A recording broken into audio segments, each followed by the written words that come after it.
sits there for about 5.5 or 6 hours. 25% of all free time now is spent in front of the tube, according to the latest statistics. Now, there's nothing wrong with this particularly, except that he's watching other people who are earning excellent incomes in the pursuit of their careers, while he doesn't make a nickel, and gets the only two things you can get from watching TV on that kind of a schedule. He gets red eyes and a hollow head. Now, this is not meant to be an indictment of television. I've got a couple of television sets at home, too. I have a couple of cars at home, too, but I don't go home at night and drive around the block for 6 hours. If there's someplace I want to go, fine, my car will take me there. If there's a great program, like a golf match or something like that, I want to see it. But he sits there for 6.5 hours until finally his wife, who's a little more practical than he is, taps him on the shoulder and she said, "Charlie, I think it's about time you went to bed. You've got to get up in the morning, go to work." He's okay, and he shuts it off. He knows how to do that. He just shuts it off and goes to bed. Next morning he gets up and he does this all over again. He does this every day for 40 years. At the end of 40 years, he's retired, which always kind of catches him by surprise. No one's ever figured that one out either. And then he dies at 85 or 90, the way medical science is moving us along, out of sheer boredom. Well, what's the problem? Is there a tragedy here? Not really, if that's the way Charlie wants to spend his life, our mythical, hypothetical young man. If he wants to spend his life that way, that's his business. He lives in a free society, he can do anything with it he wants. But there's a terrible tragedy here if he's living that way because of the total lack of a decision. If he's living that way simply because he's still doing what he was doing in the first and second grade, and that's going along with the fellows up and down the block on the unspoken assumption that they know how to live, then there's a real tragedy there. Because they've never known how to live. Not in all the recorded history of mankind. He never finds out who he is. He never reaches into the deep depths of his abilities, his talents. He never learns that he can have just about anything he wants in the world, that he can call his own shots, tell his own fortune. And it's kind of a pity. Well, what's needed? Well, what's needed, I think, is a checklist, like an airplane pilot uses. I think that living successfully is as important as flying an airplane. And here's some of the things that I think should be on that checklist that could help this man live a more meaningful, more interesting, more exciting, more enjoyable life. The first thing that he ought to have on his checklist, in my opinion, is the word a goal. A man without a goal is like a ship without a rudder. He doesn't know where he's going. He then belongs to that 95% that are just living day by day, month after month, like a starfish or an amoeba. He needs to know where he's going. Back in the early days of navigation, sailors used to see a strange sight in the Antarctic. They'd see a giant iceberg towering high out of the sea, and it would be moving against the wind. The wind would be blowing this way. The great iceberg would be moving right into the teeth of the wind. And this, of course, frightened the sailors whose ships were powered by the wind, until it was discovered that, of course, only a fraction of the great berg was visible, and that its huge, ponderous roots were caught in the great currents of the ocean. And it was being borne purposely along its way, regardless of the winds and the tides on the surface. Well, this is what a man needs.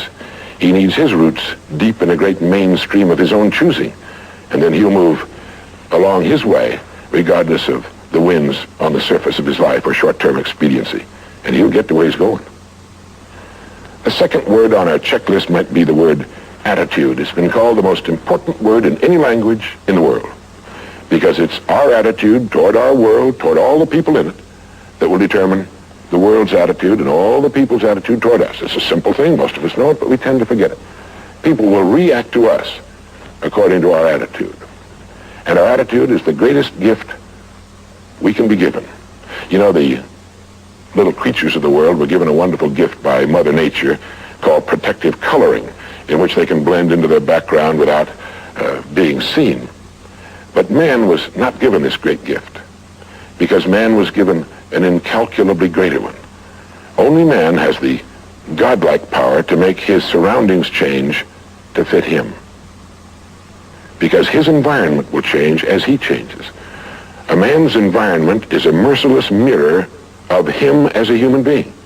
And if he thinks his environment can stand a little improvement, all he has to do is improve, and his environment will improve to reflect the changing man. Third would be the word think. To think. The highest function of which a human being is capable. It was put pretty well by the great Pulitzer Prize-winning playwright Archibald MacLeish in his great play, The Secret of Freedom, in which he has one of his characters say, "The only thing about a man that is a man is his mind. Everything else you can find in a pig or a horse." It's true. And so if we're going to develop something, this is a good place to start. to think deliberately and with a purpose, to spend a little time each day before a blank sheet of paper with our goal perhaps written at the top, and come up with some fresh, new, and exciting ideas. The next point on our checklist you might call the law of laws. That's what Emerson called it, this great old law of cause and effect. That our rewards in life will always be in exact proportion to our contribution, to our service. We all know this, really. We tell our children in Sunday school that as ye sow, so shall ye reap, but we forget that that's true. If a man is unhappy with his rewards, all in the world he's got to do is find ways of increasing his contribution, his service.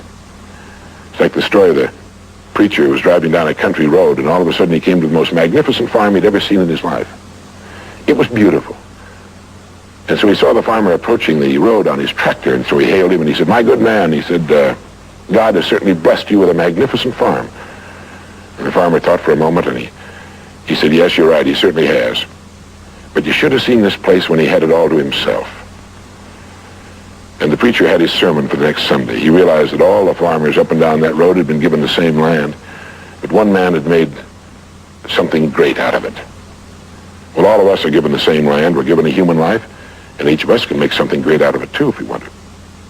The next point might be simply the word truth. Since everything we do has an equal and opposite reaction, unless what we're doing is based on truth, we're building on sand, and it can't stand. The next point would be R&D, research and development. None of us would want to work for a company or invest our money in a company that didn't have a very viable research and development department. That is, pumping a good percentage of its profits back into research and development because its future depends on it. But so does a man's. And you might ask yourself, how much of your own take-home pay have you spent during the past year for materials calculated to make you smarter this year than you were a year before? Calculated to make you a little better, a little bigger as a human being, to perhaps love a little more and hate a little less and do a little better job than you did a year ago. How much money are you pumping back into yourself and your future? It's worth thinking about. And finally, the strangest secret. At the beginning, I said, what makes a child grow up into the human being he becomes? Well, this is the reason for that. Of course, he's the confluence of a genetic pool that goes back for thousands and thousands of years. His environment has an influence on him, of course. But what makes him become the person he becomes is that he becomes what he thinks about most of the time. It's as simple as that. We become what we think about most of the time. And that's the strangest secret. This is why thinking is so vital. This is why a goal is so important. Because we will become that. This is why people who set goals achieve them. The trouble with men is not in achieving their goals. They do that. It's in establishing them. Well, that's about it. I think it's good to remember that if we just go along with the crowd, we won't wind up with much more than the wish that we could do it all over again, and as far as we know, you can't. If we want to amount to anything as individuals, we need individual goals, individual thinking, individual actions. And we must never conform to the big group. We must love them, we must help them, we must serve them, because our whole success will depend on our ability to do these things. But never lose our own individuality and our identity by permitting ourselves to become submerged in what has historically proved itself to be little more than a suffocating sea of indirection and purposelessness. If we want to emulate someone, fine, but let's be choosy in whose steps we follow. It's the only life we've got. And remember to think. Imagination is everything, and we can become what we can imagine. If you find yourself getting depressed and down at the mouth, as we all get once in a while, you might want to remember this quotation by Dean Briggs. He said, "Do your work. Not just your work and no more, but a little more for the lavishing's sake. That little more which is worth all the rest. And if you suffer as you must, and if you doubt as you must, do your work. Put your heart into it, and the sky will clear.